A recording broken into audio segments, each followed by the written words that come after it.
flera än att det bara är en. Det är ju svårare för då behöver man ha mer klara svar. Liksom. As you can tell from the dialogue, we are in Sweden, but at the beginning of 2025, when I left for Scandinavia, this was what I thought my project was going to be. So how long were you going to stay here in Gothenburg, you said? Until next Sunday. Until next Sunday. So basically I spent 4 weeks, an entire month here in Gothenburg. But this is the very first step. Then I have to follow all the coast from south to north, I would say up to Umeå. Wow. Kinda.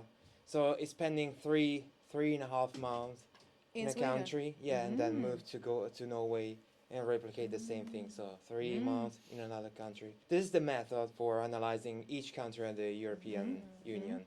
So I came from Denmark, where I did the same thing. So this is the approach. And do you do this in your own company, or how are you? No, are you it's like my own project. It's your own project. Right now, basically, financially, everything is on me, just because I'm new to this type of activity. But for sure, once I collect a little bit of views in terms of audience and stuff like that, I'll try to contact or email to brands. Right. So maybe I could be supported financially. So that's the plan for sure. Otherwise, it's impossible. Yeah. 2025, no problem. But I don't know if I can replicate the same thing for 2026 in other destinations in Europe. So, yeah. Interesting. And I say thought because, as of today, that is no longer the case, at least not in those terms.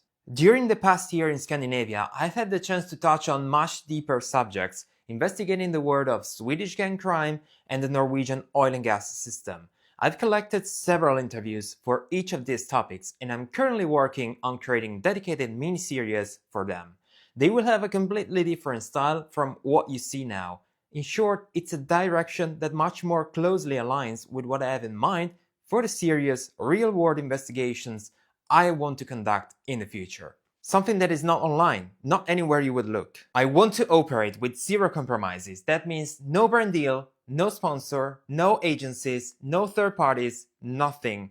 It might sound crazy, yes, a little bit probably, but at the same time, it's the only way to ensure a truly unfiltered perspective. That means 100% independent and with no masters.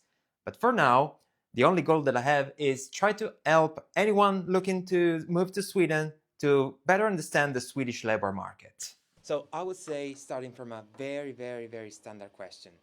We are here in the International House of Gothenburg, and I would like to start from who you are, what you're doing, and what help you could provide to people, foreigner people. When International House started, it started at first as a project, because companies notice that they hire people from other countries because they have key competences that they need for the company, and they bring their families or partners. And then they noticed that after a few years they moved back, and they started wondering why. And then after some research, they noticed also that the families that come along need support as well to integrate into Swedish society. And that's where the idea was born. And then it grew into this place. So now we have 3 times a week that they can come here and ask any kind of questions that they have. And we usually say that if we can't answer your question, we should at least know who can, so we can point you in the right direction. Okay, so starting with a real list of questions. How is the job market here in Gothenburg? I mean, there are some issues, difficulties, or everything is smooth, which are the main sectors with where everything works linearly, I would say. We can say Gothenburg is the home of Volvo, for example. Yeah. So there's a big market for engineers here. So we have the automotive sector, also the ICT sector, and life science is a big sector here. And I would say the ICT sector supports both the automotive sector and the life science sector. So there's a good market for engineers, people working within ICT and life science. We also have logistics sector here. We have the port of Gothenburg. Yeah, exactly. Because I, for example, I heard a lot of people talking to me about, there is this huge hubs in terms of Volvo or life sciences, but no one's telling me, okay, but there's also port activities. Yeah. So no one talking me about this type of topics. Yeah. So I don't know if the other things represent a huge things that for some reason hidden a little bit the portfolio activities or whatever. I think there is a big focus on the automotive sector because there's a big change in that sector now. We're going more to electric cars or electric vehicles. So there is a transition within that sector.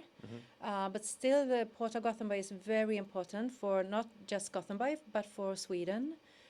So the Port of Gothenburg supplies Sweden with imported goods from all over the world. There are some obstacles in terms of, okay, let's say someone came here, knock at your door and start asking you, okay, I would like to, I don't know, maybe apply for this type of specific role or whatever. There is any specific obstacle that you recognize as something common or standard in the process here in Gothenburg about applying to a job? I would say first and foremost, it's the language. Okay. Even though if we have a lot of international companies where you can actually just use your English, it's very common that you actually need Swedish.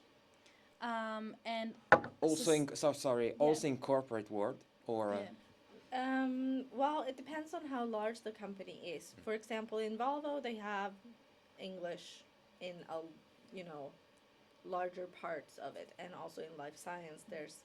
So if you have more of a research job, then it's usually in English. So it kind of depends. Yeah. But for example, within HR, then more companies need more Swedish, okay, yeah. depending on the size of the company, really. So this is the main one. There are any other obstacles or limitation? What we've also noticed is that in Sweden we have a tendency to network a lot Okay. more than other countries. So, and also that we don't have a paper or a set style for your CV. It's not like a form that you fill in. Okay, yeah. You have to create your own CV and the style of it. So that's also what we help a lot of people with, thinking about how can I create my CV in a good way. Okay, but let's say, for example, you mentioned about the CV. Sometimes I compare things with my own country, for example. And here, CVs and cover letters represent things or not? How important they are? The CV Just is, because you mentioned before the network. yeah, So exactly. I don't So know the both balance. Exactly. The balance is that both of them are equally important. You have to have a CV when you are applying, but finding out what to apply to can sometimes be found out through networking. You can find different jobs through the websites, but the title of the position that you're applying for might not be what you're looking for, but might actually be the right job for you. So it could be confusing to search for, I work within this, but you don't find anything because we call it something else here. Okay. And through networking, you know someone who hear about a job and they're like, this would be good for you because I understand what you're doing. So that's a big difference from what I've learned throughout the years here. Okay, good. But let's say, once you apply for a job, for example, what's the standard procedure during the interview path? So there is something specific here that, I don't know, maybe HR would like to explore the most rather than any other country in the world? Oh, that's interesting. yeah, generally like the standard procedure would be that you send in your application and it will be sent to a recruiter, HR, whoever's in charge of the recruitment. And then we don't know because AI is taking getting bigger. And we don't really know yet how they look for the competence and what type of keywords they're looking for.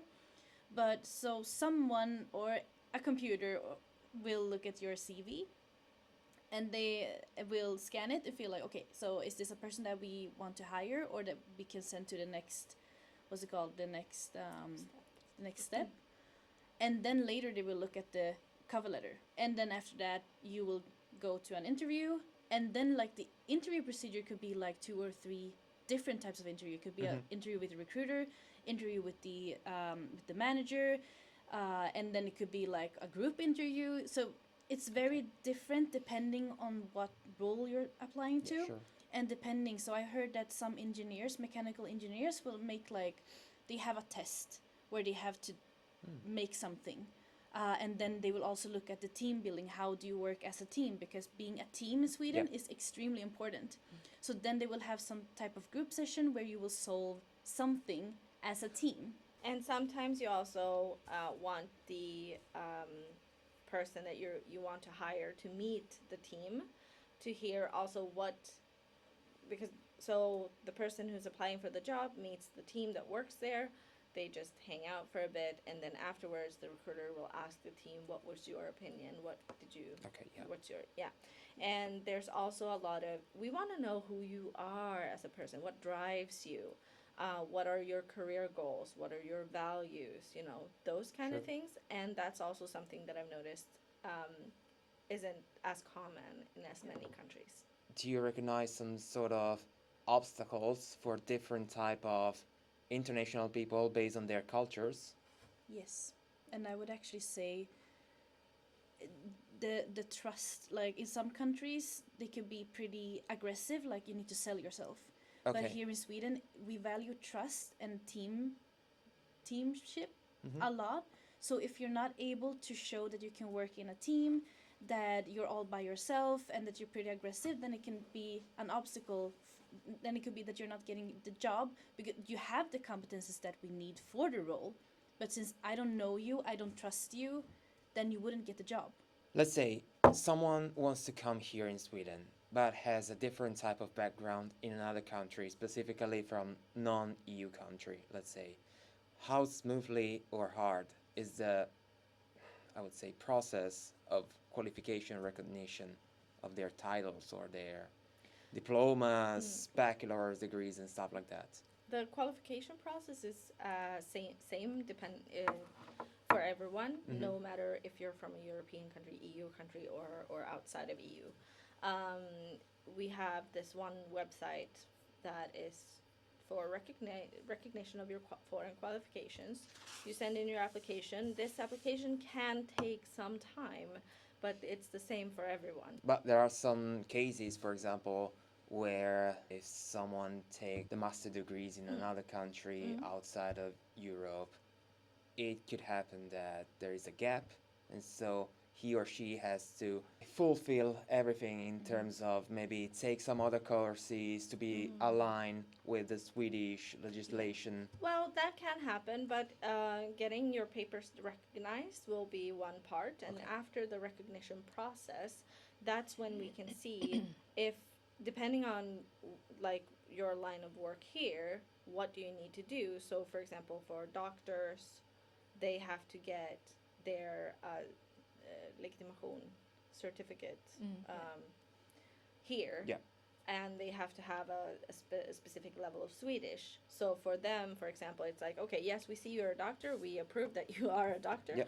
but before you can apply for your certificate to be a doctor here, you need this level of Swedish, for example. And that can happen depending on what career you have. You might need another course. Usually it's about the Swedish, and not so much other classes. And how long, for example, for learning the language at a certain level, do you think? What's the time frame for From starting Swedish to finishing Swedish? If you focus fully on Swedish, you can do it within a year and a half, but then you do Swedish studies full time from start to end. But the process of getting into Swedish is also minimum of 3 months, and then add like a month or two, and then if you don't have your Swedish personal number, or if you're not from a EU country, you need your Swedish personal number, and that process prolongs the process. So if we're saying from moving here to finishing Swedish, that could be 3 years, but the starting Swedish to ending Swedish would be, if you study intensely every day. a year and a half. We 2 also years. have like language cafes, and you need to go out. You do your studies in the formal way, but you also need to go out and talk to people. Yeah. That is really important. So that where networking comes in Yeah. again. Yeah. So networking is so important for many various reasons. And I would also like to add that here we tend to switch to English. When Yeah. we hear that somebody isn't good enough, let's say, then we will switch to help them. Yeah, But then okay. it's the individual's responsibility to say like, no, hey, okay, so I'm practicing my Swedish, so please let me just continue Sure. in Swedish, and then we will help you. Yeah. But if not, we will just like, okay, let's speak English. Doesn't matter how good or bad we are, we will just do it. Yeah. So a lot of people who come here will be like, but I'm trying, but no one is letting me speak Swedish. But then, of course, it's your responsibility to be like, hey, okay, so Sure. let me try first, Yeah. and then help me, and then we will help you. We will be glad to help you. Yeah. We talk a little bit about what's outside. I mean, the period before you start your new chapter into a new role or whatever. But once you are in the whatever position in a company, how could you describe the working culture here in Sweden? I would say the working culture here is we have flat organizations, for example. So there is a hierarchy, and you have a specified role for your work, but you can also say what you would like to say or have an opinion about things. So that is really important. We also have the Swedish Fika culture. And I think many internationals, when they go to a new job and they want to show themselves, improve themselves, how good they are, they might skip Fika because that is doing, nothing and Oh, maybe yeah, being okay. lazy. But in the Swedish style, it's very important to join the Fika because there you get to know your colleagues, and you can talk about everyday life, you can talk about your families or hobbies, but you also sometimes talk about work related things. Sure. So it's very important to socialize in the Fika. Yeah. And you just have to have like a coffee. You don't have to have the cookies or anything. Oh, Just yeah. The concept is just to Come together. come together and sit and talk. If you drink a beverage or not, that's up to you. Yeah, Just sure. take a break. Yeah, exactly. Because it's a break. yeah, a it's very social break. important to Yeah, create a socialization. But Yeah. in general as well, like breaks. Yeah. And we're pretty like we need our breaks. Yeah, okay. Yeah. Yeah, and if we don't get them, then we will get upset. At least the Swedish people. Okay, yeah. Yeah. Good. So we need our fika. It's so important. At least like 3 times a day. Okay, 3 times a day. Good. At least. Yeah. And if we don't get it, it's gonna be like, where is our fika? We need our break now. That is also a part of the work-life balance. Yeah. Yes. So in Sweden, it's important to have a job, but it's also important to have a life outside the job, to have friends, to have time for your hobbies. You can also stay at home if you have children and your child gets sick. Then you can stay home and also get compensation for that. Yeah, okay. And you can pick up your kids from school or preschool. That is okay. So Yeah. Do the company supports you in terms not just giving you and letting you have this type of, giving you the time for do this type of things, but also in terms of financial supports? you get paid if you're home with a sick child. Then Okay. you get paid from the government. Yeah. Exactly. So it's more regulated from the state's point of view. Here in Sweden, I know that life is not just all about work, but also about family. But there are any other things that compose the welfare? There's a law that you have to have at least 25 days of vacation. Depending on your contract, more or less of those can be paid, but so you get that. You also get Parental leave. for parental leave, of example. course, yes, but you can also get from some companies they give you these kind of services that can help you financially with investment, investing your pension, but it's different depending on the company that you're working at, what kind of benefits they give. So what we also talk about is, because a lot of our clients or talents professionals that come here, to talk to us ask about salary. Yeah. What is included in salary, or how do I talk about it? And then we usually also say, remember that the salary, the money part, isn't the entire thing, because you have all of these benefits that Yeah. you can ask about in an interview, which are very important to ask about, so that you also can see, okay, I get this amount of money, but I also get all of these things. Yeah. Sure. Money for maybe a membership at a gym, or these kind Yeah. of things. How would you recommend go for a negotiation of the salary, for That example? will happen automatically once a year. Okay. With most companies, it's like you will always get a raise every year. And depending on if you are connected to a union or not, the negotiation will be either from the union, they will do the negotiation for all Okay. of the members, or you can do it yourself. But it also depends what company you work at. But every year. Yeah, sure. Yeah, for sure. But there are no frictions, let's say. It's something that probably manager expected just because it's something common that happens here. I don't know, I'm just guessing. Yeah. So we actually have a new law now. Okay. That is when you're during like an interview phase, or whenever actually, you can actually ask for your colleagues' salary to know. Ooh, like okay. during an interview process, you can be like, okay, but what do my colleagues work? And you can look at it and be like, okay, but then I want this amount. And then of course it's a negotiation of like how much you're actually going to get. But then annually you will get the raise from the union and from the companies. Yeah. Yeah. Yeah. Got And it. the salary will be depending on your age, your experience, your, all of those things. But when you talk about or negotiate about salary, it could also be, like also said before, you can also negotiate with other benefits as well. Okay, yeah.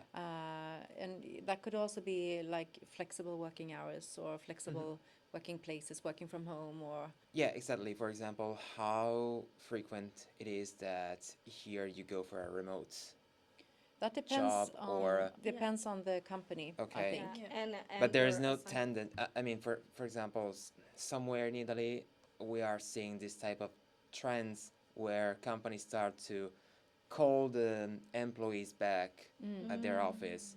I don't know here if it's the same or not. For example, there are companies that allow that they say the company rule is 60% in the office, Yeah. 40% at home. But that will also depend on your assignment. Yeah, sure. So if you are assigned to work here, for example, we have to be here 3 days a week. Yeah. Then we can't do 60-40. But someone else might have be assigned only meetings that will be online. Then that person can work more from Yeah. home. So Sure. it also depends. If someone came here from a background, from a university background, that he or she acquires in another country, or if someone came here for studying here in a university here, what's the best piece of advice that you could give to him or her in terms of, okay, now you have to start to promote yourself and build your own future, professional future? I would say if you're studying a master, for example, when you know that you're going to finish your master soon, then you should really be proactive and go networking. And that could be go to networking events in real life, but it could also be starting on LinkedIn, for example. In Sweden, LinkedIn is very important.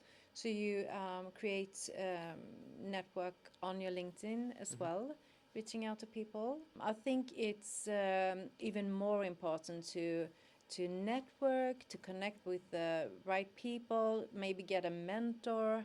During their thesis, try to network as much as possible. If you're able to get an internship, Yeah, because exactly. so the internship, that's what I'm basically telling everyone. Like, do you have time for an internship?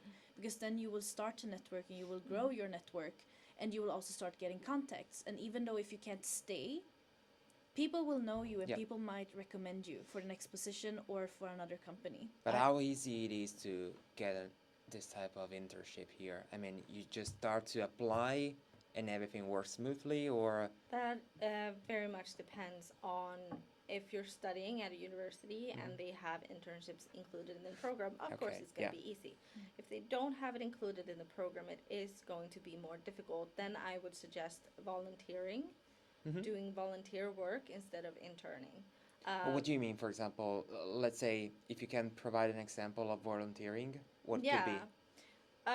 Well, there's a lot of different organizations that are run by volunteers. So depending on your values and whatever it is that a cause that means something to you, I would definitely say volunteer, because then you're also going to network with people that have similar values, and then people know people and What marketing represent for Sweden in terms of possibilities or in terms of attractiveness from people that wants to start a new career path in that type of field? I heard a lot of things in terms of Denmark was a society based on marketing, for example. I don't know here it's the same or not. We have a few sectors that is really challenging to start your career in, and marketing is one of those sectors. Okay. For some jobs, you need to be able to speak Swedish. It definitely helps. But there are opportunities even if you don't speak Swedish, but that would be the bigger companies. Do you spot any other sectors that could see, like, I don't want to say a decline phase, but where the barrier is more higher if you want to apply for them? Yeah, I would say HR is Okay. another sector. Also, if you work within sales or administration, those are really challenging sectors. Do we want to add? Or if you're a legal advisor, Okay, yeah. of course. And then if you have a specific, if you're in with if you're within HR or maybe a legal sector, then I think what also was talking about before, that maybe you need to broaden your skills or just niche yourself. Decide I'm going in this small field within my field, and maybe take a course on the university or Swedish course or something to adapt to the Swedish labor market. Another thing that I thought is, there are any other specific fields where you see, I would say, more competition in terms of demand? I think like the engineering world Okay. at the moment, especially at this moment. Yeah. So the Swedish labor market isn't looking that great at the moment. Okay. Unfortunately. So it's kind of hard to get a job, even if it's just a restaurant job. Like everything is hard. And right now we have this large company that has been shut down. So we have a lot of engineers who are without a job, who's coming back down from the north. Okay. And then we hear companies that they are laying off people, and they're all engineers, different types of engineers from every corner. So at the moment it's a really large competition with the engineering jobs as well. Yeah. So at the moment it's pretty hard, and you need to know that when you come, you need to put your heart down, like blood, sweat and tears, to apply for every single job, to reach out, to network, to work on your Swedish, to do everything, because it's not gonna be easy. It's not easy for the Swedish people, and it's not easy for the international people as well. Okay, two questions. The first one, which is the company, just because I'm curious, that is shut down? Northvolt. Northvolt. Yeah. Okay. It's up in Skellefteå. Okay. Yeah, I don't know I if you're heard the going news. there. Yeah, okay. Yeah. The second one, here in Sweden, there's a market for the local and the native ones, but how frequent that a big, okay, maybe a big company, that's not that problem, but let's say medium-sized company, go for, okay, let's promoting us for attracting people from outside. I don't know how frequent it is. I would say it's different within different sectors. Okay. They could, overall, they could be better at hiring internationals. But within the tech sector, for example, we have startup and scale-ups, and they usually work in the English language. So I think they are more open to hire internationals. Also, international consultant agencies. Yeah, okay. But I think medium and smaller companies they could definitely be better at hiring internationals. But everything also comes down to the networking. Mm. So if you network and if you have the contacts, then it could be easier for you to get a job, because every job is not listed on the website. So it could be an internal recruitment that we cannot really grab. It's basically just for people who know people within the same branch. Sure. It's everything varies at all times, and that's why we're so keen on, like, you need to network. It's so important with the networking. I would like to add to that. Sometimes if you want to go for a position and you don't get a job in that position you would like to have, and you know you have the skills to do, then maybe if you want to work for a certain company, just take any position that you could that you can get, just to get into the company, because then you can grow your career from there. Before you mention about the if someone may want to go through a entrepreneurship type of scenario in their life, I don't know how things work here in terms of if there is any sort of big environment for investors. In Gothenburg, we really emphasize if you would like to start your own company, we think that is great. Yeah. So we have a few places that helps you with just with the legislation and everything you need to know. So we have one place called Yesbox, which is in another part of the city, and they are really focused on everything that has to do with entrepreneurship. But basically, you can start a company by just sending an application to Skatteverket. Yes, tax office. Tax office, yeah. So you can start your company, and but then you need to know how to follow the rules and how to grow the company.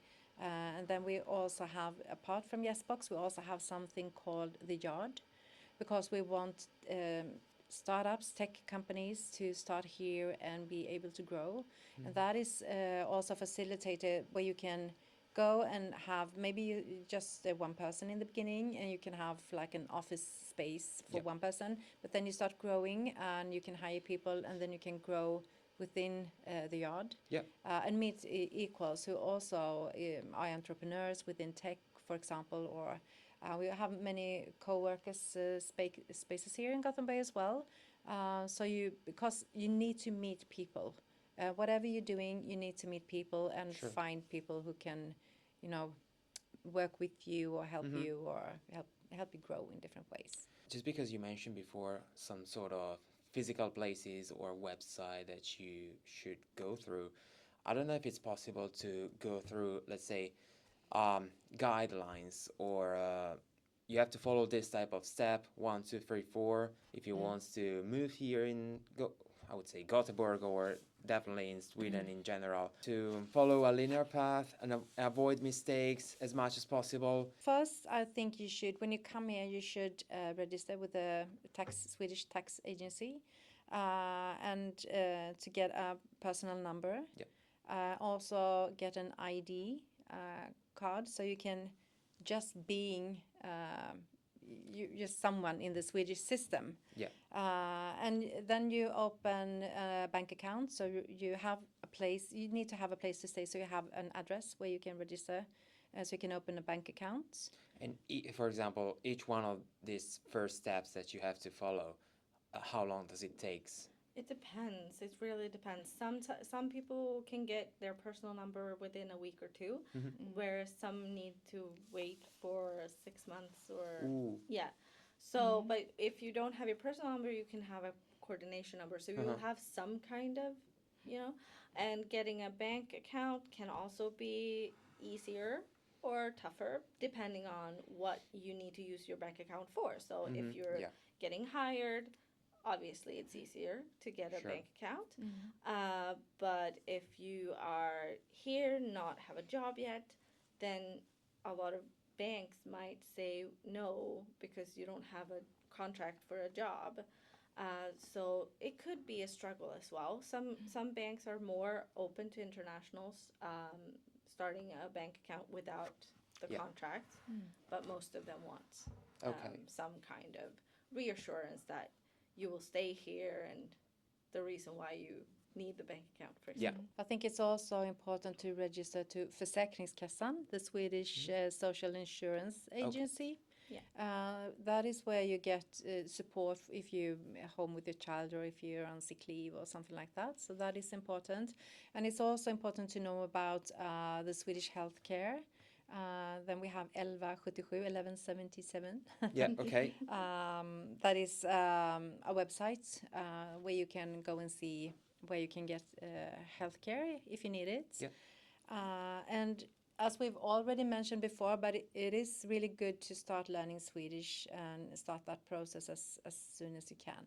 Someone come here for whatever reason, job or life or love, whatever, and start living his life here. You follow all the rules, you start a new life, you pay taxes here, so we want you here to contribute, to continue contribute in the developing of the country. And then, okay, I did everything, bye-bye, move to the next country. So do you think that there is this type of things that the government or whatever institution try to follow? Now the government is really interested in keeping talents Yeah. or the international workforce here. But then retention and integration is really important. And that is going back to where Åsa started. That is why we exist.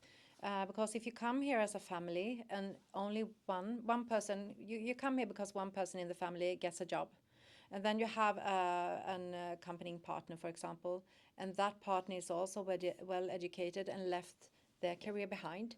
They need to be able to get into the labor market as well. And maybe you come with children, and then you need your children to go to school and to have a good life, to have friends, hobbies, and you need to make friends here, both other internationals, but also Swedish friends. So I think it's really important to get all those things, and also housing is a big issue. Could it be that is A big not issue for what reason, for example? I think there is a shortage of housing in the region, so it's not so easy to get a first-hand apartment. Okay. You can rent apartment. You can also buy an apartment or a house. Maybe you want to live in the city or maybe outside the city. So you have to be open to various kinds of housing. But you mentioned the first hand, whether maybe I'm just guessing the second hand type of contract, it could be, okay, definitely more expensive, but probably more easy to go through. This is just my point of view, but I think many who comes here maybe start with a second hand contract. yeah.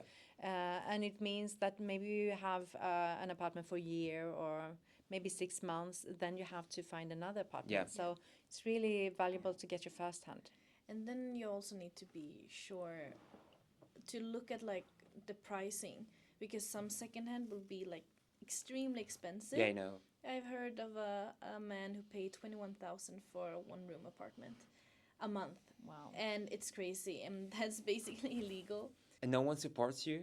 I mean, No, because you don't really answer, or you don't really, you don't really ask. Many people don't ask. So you just hear it like through Fika, for example. Yeah, and my apartment is very expensive. Kind of like that. And then you don't get any help because you need to have a housing, right? Yeah. So you just take it because you need it. And then the people who are renting it will be like, okay, but I will get some money out of this. And they will just use the person. So it's important to actually look through like, okay, like how much would a first-hand contract be? And how much am I willing to pay? But and you also need to think of like, do I actually want to live in Gothenburg city? Because Gothenburg and the commute system is also very good. So for me, for example, I live an hour away. yeah, okay. And I commute every day. And for me, it's no problem. So you need to be able to look outside of Gothenburg as well, because 20 minutes by bus isn't too much. No, yeah, sure. And then you can get better pricings, and you might even get a first-hand contract. So you need to broaden your perspectives a little bit, even though if your job is located in the middle of the city. I don't know if there is anything from your perspective that we don't explore or whatever that you would like to point it out or highlight that you think is very important. I think if you're thinking about moving to Gothenburg or to Sweden, start doing your research about the different topics we have been discussing today before you even come here. Okay. So you know a lot about how does the labor market work, the schools, housing, everything. And we have started International House Gothenburg to help with different kinds of services. So don't be afraid of asking for help. Yeah. And we are here to help in every way we can. Yeah. And also maybe come to International House Gothenburg or talk to friends. So don't be afraid of asking for help, I think. And we also offer online Yeah. services, so we can always help out, even if you're not in Sweden yet. Yeah. And I think that you need to have an open mindset and just to know that you will have to put down a lot of energy to make it work. Yeah. It's not going to be easy always, but you need to put down the work and you need to be resilient with it and just keep on going. Yeah, definitely. Yeah. And sometimes we meet people here who, you know, are having a difficult time. Say you come with your partner, the partner has a job, and you stay at home all day, and you start doubting yourself. Why did we move here? Can I get a job? You know, everything. And then it's easy to isolate yourself and just stay inside, and, you know, maybe getting depressed. Then I think it's even more important to go outside and meet people and talk to other people and see that they have the same struggle as you have. So it's not about you. At the moment, it's more about the markets. Okay. So you don't take it personally, but go out and talk to people and be surrounded by people. Perfect. I hope that the microphone won't pick up the sound of my stomach. And I also noticed when I was looking at you, it felt like I was looking into the camera. So my eyes would probably like fluctuate like this. I mean, don't worry. I mean, Good. the editor will take all the other sounds Great. off of the Yeah, of I the think at interview. one Don't point worry. I'm like Nice. looking like, oh no. It's close to lunch. Yeah, it's close. Oh, it's already 11.